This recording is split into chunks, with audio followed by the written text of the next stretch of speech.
Welcome everybody to Beyond the Light episode 4. My name is Artyom, and in today's episode we are going to talk about the soundtrack and also how we crafted the in-game audio for 007 First Light. And for that we brought in our missions and audio director Dominic Vega, and also brought in the composers of the soundtrack for 007 First Light. Have fun! I'm Dominic Vega. I am the audio and missions director here at IO Interactive on 007 First Light, and I've been on the project for about 4 years. From the earliest get-go, kind of the core of the experience in Bond is about the character, and it's about the mission that he's on. He's kind of living through and playing out this story. So from the very early onset of something, it's concepted out, it's drawn up for the team. But the audio department, we go off and we start thinking about what the musical motifs are going to be for individual characters, what the sound of that world or that location is going to be, what kind of sound sources we're going to need to record in the future, what kind of characters are we going to see, what accents are we going to be hearing as we walk through the world, how do we want to lay this out acoustically, so how do we want reverberation and reflection and all this kind of stuff to work in the game. We do some linear mock-ups as we get ready for that stage. We go out and we're recording a lot of source, getting ready for it, but we're also prototyping in the engine from day one. So as soon as we can get our hands on something new, we're drawing things up and kind of working back and forth with all of our designers. It's a really inspiring process. It helps inspire some of the processes we see on the screen, but also the work that the team is doing inspires the audio. So we've got an in-house audio team that's been on the production kind of since day one, shepherding this thing, and the philosophy for the audio team is really keeping it tight, keeping it small, having us being involved as early as possible and working alongside the team while they're making it. But we bring a lot of experts in. We have a fully staffed music team, and it's led by our composers, The Flight, which is Alexis and Joe, fantastic partners in music who handled the original music composition for the game. We've got some of the best Foley artists and performers working on all of our character sounds and bringing those things to life. We sent our team out into the wild to record Aston Martins and handguns and all kinds of incredible source early in pre-production. But also, most excitedly, we brought a lot of live musicians into the game. So Joe and Alexis work a lot with some spectacular and fantastic soloists who were brought in for specialty instrumentation. But we also recorded our entire brass segment at Abbey Road Studios. Some of the best players in the world play out of that hall. It's an incredible sounding room, and it was an honor and a privilege to be able to kind of put a cap on the project by recording all that stuff there.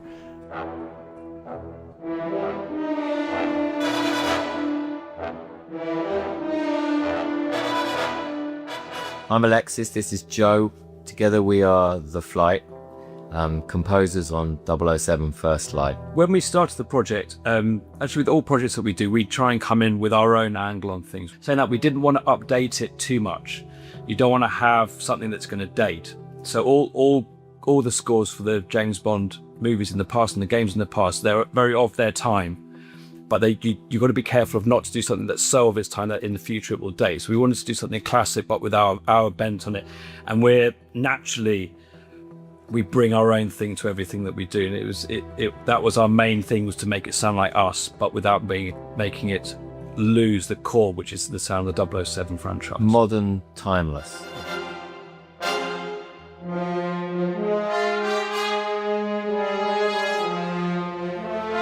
The good thing about Bond is, as a franchise, because it's lasted so long, it's already gone through a lot of kind of musical tastes.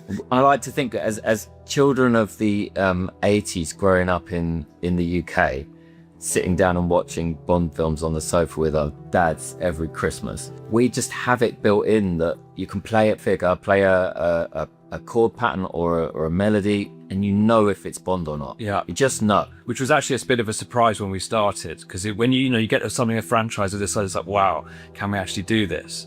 And it actually came pretty quickly where we kind of felt that we have this in us.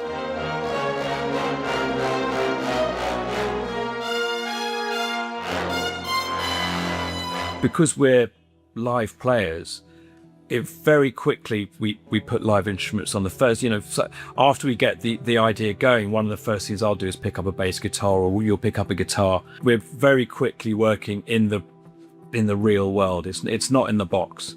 And then there's a creative path that you take where you follow the music while you're playing, and your ideas will come as we're jamming, and then eventually we start writing for the orchestra, and then that goes to an orchestrator, and then we go to Abbey Road.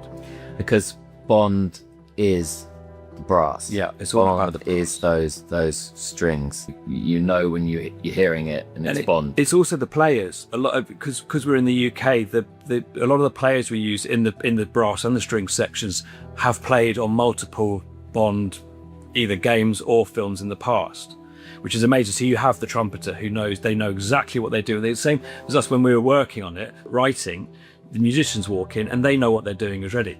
This is a bucket list thing for a composer, especially a British composer, recording James Bond at Abbey Road with 40 of the best musicians in London recording Bond at Abbey Road. I mean, it doesn't get any better than that.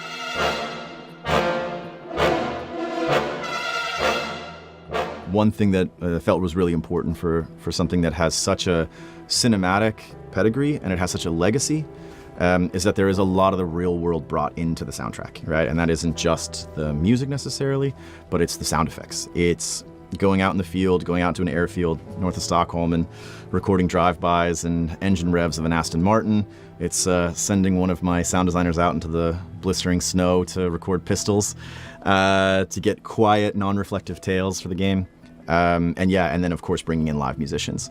There's a color and there's a flavor that you can feel in music when you've got people actually playing on top of it and playing alongside it. I think Joe and Alexis's music does a lot to lift the pixels on the screen. It brings you into the world.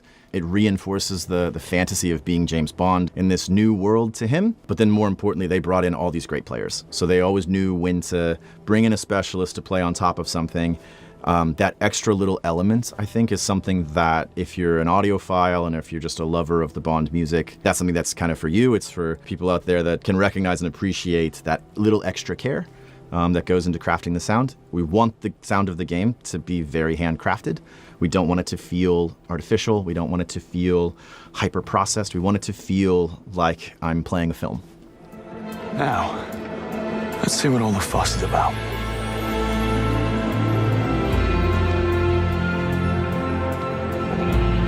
There's Greenway. So Bond is this really sonically rich IP. There's a lot of stuff to pull from. We sort of internally always talk about it like the vault. The themes are in the vault. We have access to all this great material, but we also kind of want to treat it with a lot of deference and respect. And I think playing that right on top of his very first, footfall onto the ground in the opening of the game is going to feel really wrong for this origin story. When we were drafting up ideas for how the game should sound when we were in pre-production, one kind of idea kept coming up in my mind, which was he should earn his themes. James Bond earns his themes. And I think seeing that written out in just, clear white text on a black background is a concise way to kind of tell the team and tell our composers what we're looking for. We're looking for something that's understated, but we don't want to subvert the thing that you came for.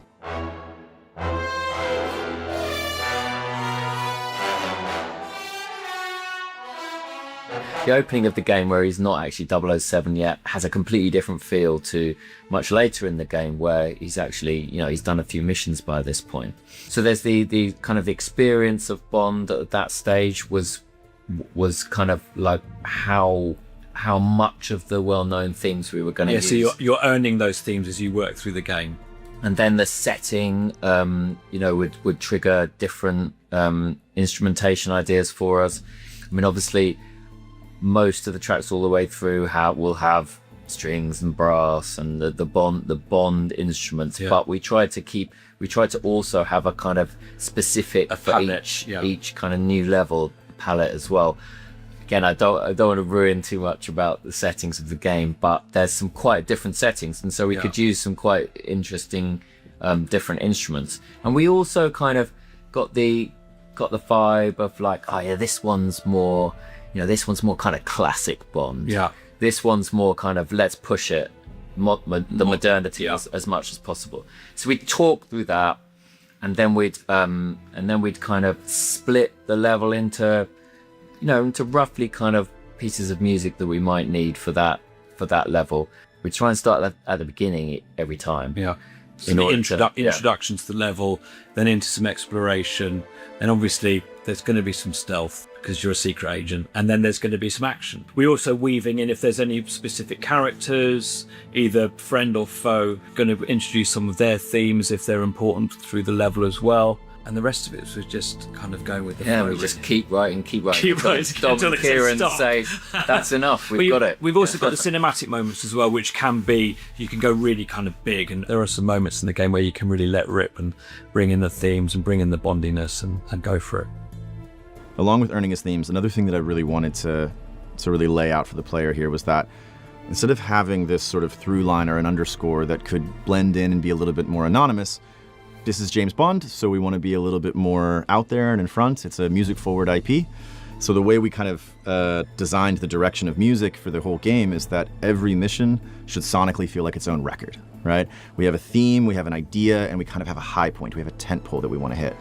That sort of gives us two levers to play with. While the character himself is moving through the world, he's earning little themes here and there. You're hearing these sonic motifs when he does something particularly Bondy. The world itself is this huge character, and that, that extends to sound design, that extends to acoustics, that extends all over. But musically speaking, we want to put the music in that space. Now, sometimes that's just music coming from radios, diegetic music that you hear, globe-trotting fantasy. But then other areas, it's actually embedded in the underscore.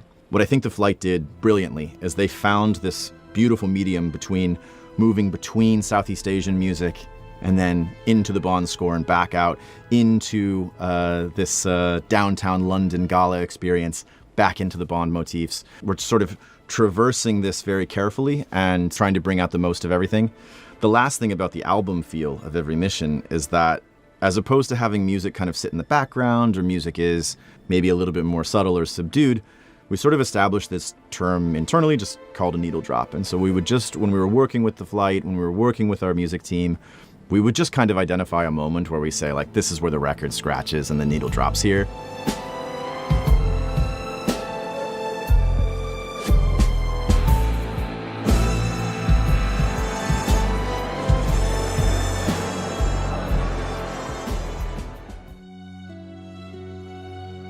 Because Bond is such a kind of high velocity but high pedigree IP, he is a tough character to sonify, right? We're working with a character who is really comfortable in high octane, high action sequences. Those are a blast for the sound team to work on, but also has to work and operate in really subtle and understated ways.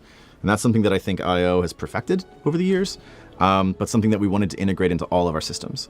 When we think about these aspects of audio design, we're thinking about voice design. How do NPC actors react in sound based on what the character's doing? Is he eavesdropping? Is he doing any kind of social espionage acts that we need to kind of draw the player's attention into, mix some other elements down to get out of the way? How do we let the acoustics of the space play in?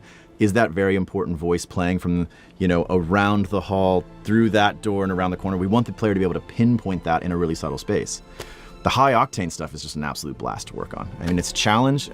It's something that we put a lot of resources into, but it's the kind of thing that, we really, these climactic set piece Bond moments, we want to surprise, awe, wow. And it's that classic challenge of we want to hear our hero. We want to be with him and hear what he's saying. We want to hear an incredible motif, and we want super loud sound design in the mix all around you. It's really challenging, but it's a lot of fun for us to break off. Now for gadgets, those are really delicate, right? And I think that's something that the team had a lot of fun with, but it's really challenging because what does a gadget for a cool young James Bond in the modern day look like? It's a little bit different than every generation's fantasy of gadgets that kind of represent the future. The sort of analog that we came up with was that a lot of these gadgets are housed in these sort of pocketable items that could presumably make it past security. And so one of our sound designers, who's a bit of a mad scientist and is always playing with little toys and old cameras and just gadgets and a little electronics, kind of handled a lot of the source recording and getting all of the elements together for our gadgets. They are an amalgamation of synthesized sounds and this organic reel to kind of keep it grounded and feel like it's in the world. My biggest hope is the player walks away with an appreciation, with a feeling of high audio fidelity, with a kind of an excitement to stick the headphones back on, to turn the speakers up, to enjoy themselves being Bond. It's a kind of a globe-trotting adventure of a game, and I hope that the sound actually takes them on that journey as well. We hope you enjoyed today's episode, and if you haven't seen it, we also got a couple other episodes already online. Feel free to check out the channel below. Pre-order the game now to earn yourself a free deluxe upgrade for 007 First Light, releasing on May 27th, and stay tuned for more content on this channel. We have a lot more coming your way. Thanks for that, and see you next time. Agents have very short life expectancy. And if you do get caught, we will deny ever having heard of you. How does that sound? When do I start?